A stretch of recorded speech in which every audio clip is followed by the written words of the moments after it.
आज के टाइम में प्रॉपर्टी के रिगार्डिंग सबके झगड़े रहते ही हैं, चाहे वो सेल्फ एक्वायर्ड प्रॉपर्टी हो या फिर एंसेस्ट्रल प्रॉपर्टी हो। और मेनली जो है एंसेस्ट्रल प्रॉपर्टी जो है उसके रिगार्डिंग काफ़ी सारे झगड़े रहते हैं, क्योंकि मोस्टली सबको पता है कि सेल्फ एक्वायर्ड प्रॉपर्टी जो है उसमें क्लेम करने में दिक्कत आती है और जो उसमें राइट जो है वो बाय बर्थ नहीं होता है। सेल्फ एक्वायर्ड प्रॉपर्टी के रिगार्डिंग भी और एंसेस्ट्रल प्रॉपर्टी के रिगार्डिंग भी काफ़ी सारे लॉ आ चुके हैं। ऑनरेबल हाई कोर्ट ने, ऑनरेबल सुप्रीम कोर्ट ने काफ़ी सारी जजमेंट दे दिए हैं कि जिसमें ये डिसाइड हो चुका है कि एंसेस्ट्रल प्रॉपर्टी किसको जाएगी या फिर सेल्फ एक्वायर्ड जो प्रॉपर्टी है वो किसको जाएगी।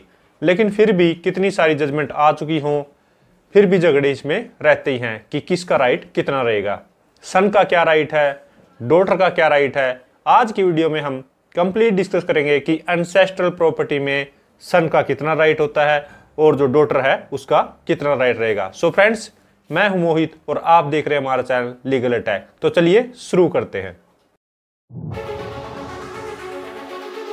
तो सबसे पहले हम जान लेते हैं कि प्रॉपर्टी कितने टाइप्स की होती है। एक है एंसेस्ट्रल प्रॉपर्टी और जो सेकंड है वो है सेल्फ एक्वायर्ड प्रॉपर्टी, जो कि डिवीजन में आती है लीगल हेयर्स के या फिर जो फैमिली मेंबर्स के। अब जो एंसेस्ट्रल प्रॉपर्टी है वो है पैतृक संपत्ति, जो हमें पुराने टाइम से अपने दादा से परदादा से मिलती आई है। और दूसरी है सेल्फ एक्वायर प्रॉपर्टी, स्वयं अर्जित प्रॉपर्टी, जिसको हम कहते हैं स्वयं अर्जित भूमि, जिसको एक पर्सन जो है वो खुद अपनी कमाई से कमाता है, उसको कहते हैं सेल्फ एक्वायर प्रॉपर्टी। अब जो है एंसेस्ट्रल प्रॉपर्टी को थोड़ा डिटेल में जान लेते हैं कि एंसेस्ट्रल प्रॉपर्टी जो वो कब बन जाती है। एंसेस्ट्रल प्रॉपर्टी जो है वो 3 जनरेशन पुरानी होती है।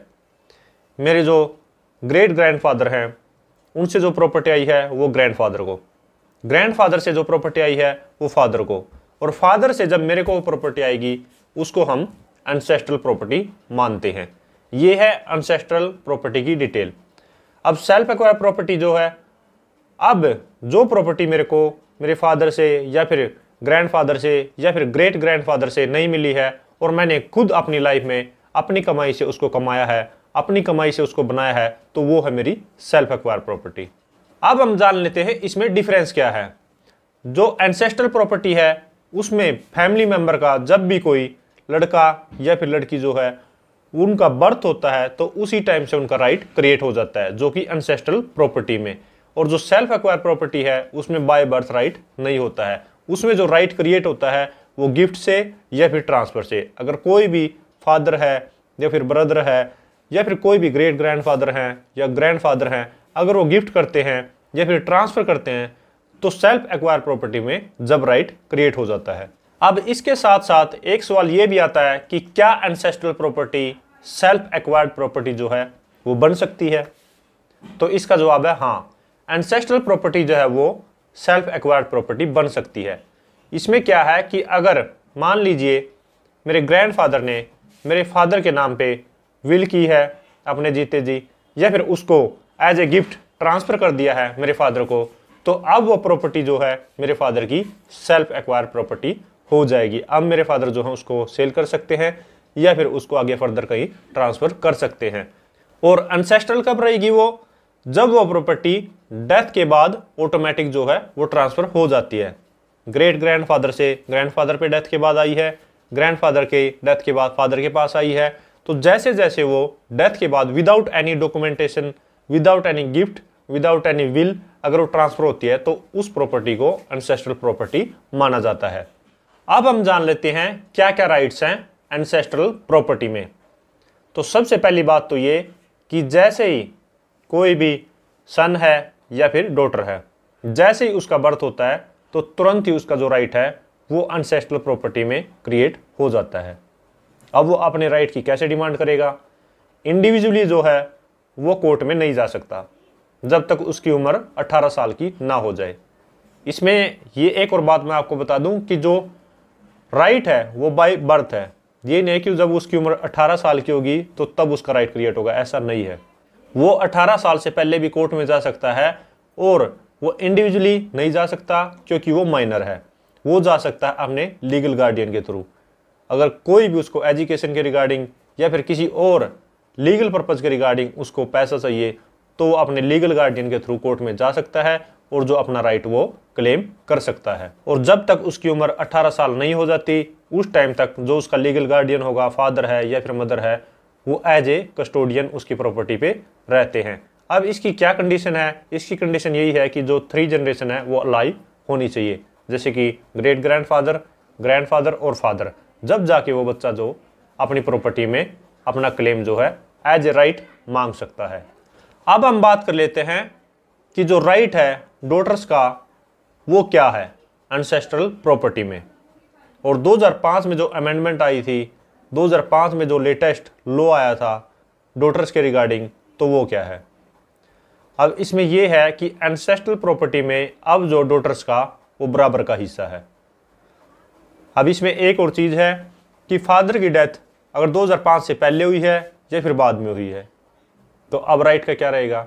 तो ये चीज़ भी अब ऑनरेबल सुप्रीम कोर्ट ने क्लियर कर दी है कि 2005 में जो राइट क्रिएट हुआ है डॉटर का, वो चाहे उसके फादर की डेथ 2005 से पहले हुई है या फिर बाद में हुई है, डॉटर का जो राइट है वो अपना क्लेम कर सकती है, उसका राइट जो है वो एब्सोल्यूट है। और जिस जजमेंट में ये पॉइंट डिस्कस किया गया था उसका नाम है विनीता शर्मा वर्सेस राकेश शर्मा।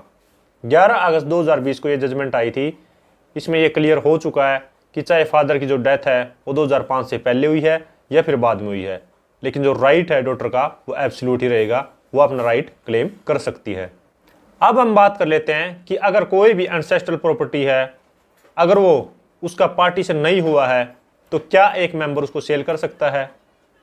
मान लीजिए कोई भी एक 400 गज का प्लॉट है और उसके दावेदार 4 हैं, 4 लीगल हेयर हैं या फिर 4 जो एंसेस्ट्रल प्रॉपर्टी में क्लेम करते हैं।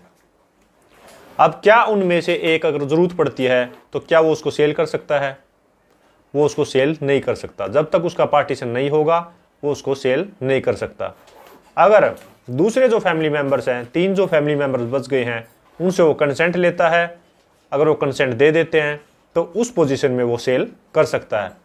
लेकिन अगर जो पोर्शन है, क्योंकि 400 गज का प्लॉट है, 4 उसमें क्लेम करते हैं, पोर्शन उनका डिसाइड नहीं हुआ कि किसका राइट साइड है, किसका लेफ्ट साइड है, किसका बैक साइड है या फ्रंट साइड है, तो इस हिसाब से कोई भी पोर्शन डिसाइड नहीं हुआ है, तो विदाउट कंसेंट जो 3 मेंबर है उस प्रॉपर्टी को सेल नहीं कर सकता जब तक उसका पार्टीशन ना हुआ हो। अब हम जान लेते हैं कि पार्टीशन कैसे हो सकता है। पार्टीशन जो है वो ओरली भी हो सकता है और रिटन भी हो सकता है। अगर उन्होंने म्यूचुअली डिसाइड कर लिया है कि ये पोर्शन इसका है, ये इसका है, तो वो भी पार्टीशन मान लिया जाता है। या फिर वो रिटन में अगर मेमोरेंडम बनाते हैं पार्टीशन का तो वो भी मान लिया जाता है कि उन्होंने एक पार्टीशन डीड बना लिया है और उसमें डिसाइड हो चुका है किसका पोर्शन कहाँ पर है।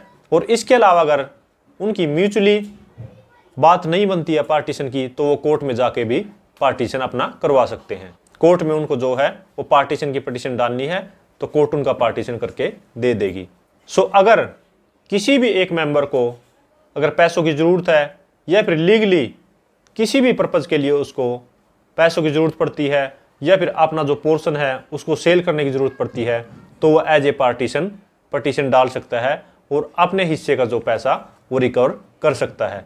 सो फ्रेंड्स, ये थी कंप्लीट डिटेल कि एंसेस्ट्रल प्रॉपर्टी क्या है, सेल्फ एक्वायर प्रॉपर्टी क्या है, राइट किस में क्लेम कर सकते हैं और जो सन है और डॉटर है उनका कितना राइट है एंसेस्ट्रल प्रॉपर्टी में। सो फ्रेंड्स, अगर ये वीडियो आपको अच्छे लगे तो लाइक कीजिए, शेयर कीजिए और अगर आपने चैनल अभी तक सब्सक्राइब नहीं किया तो चैनल को सब्सक्राइब कर लीजिए क्योंकि लीगल टॉपिक से रिलेटेड इस चैनल पर वीडियो आती रहती है। Thank you so much, bye bye.